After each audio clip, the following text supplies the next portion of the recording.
Century 21 et ses 915 agences immobilières au service de vos projets partout en France présentent Sud Radio Conseil de famille.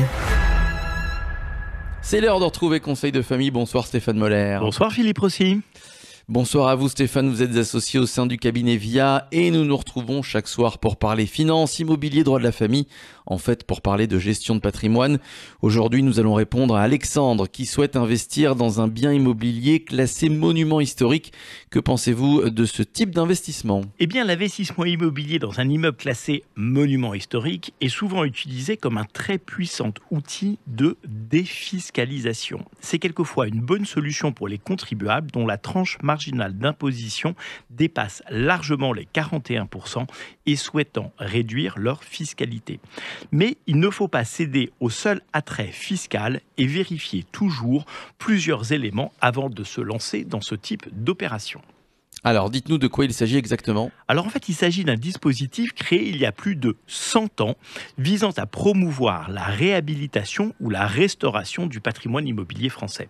Le principe est simple, il est possible de déduire de ses revenus 100% du montant des travaux entrepris sur ces immeubles classés monuments historiques. Le principe est-il proche du régime du déficit foncier ? Oui, c'est le même principe, sauf que le régime des monuments historiques est encore plus avantageux puisque le montant imputable n'est pas limité. En effet, dans le cas d'une annulation totale de l'impôt, celui-ci se reporte sur le revenu global les 3 années suivantes. Et quelles en sont les conditions ?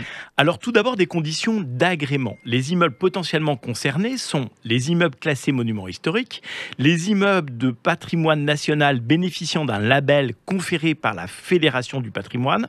3. Les immeubles du patrimoine français reconnus par le ministère des Finances comme historiques ou d'intérêt artistique particulier. En fait, les opérateurs doivent obtenir des agréments de la part du ministère des Finances. Il y en a assez peu chaque année et les prix s'envolent très vite. Il y a effectivement un avantage fiscal. Quelles sont les contraintes de ces investissements ? Eh bien, les propriétaires doivent donc entreprendre des travaux de réhabilitation de l'immeuble, c'est-à-dire de l'appartement, mais aussi des parties communes et de la façade.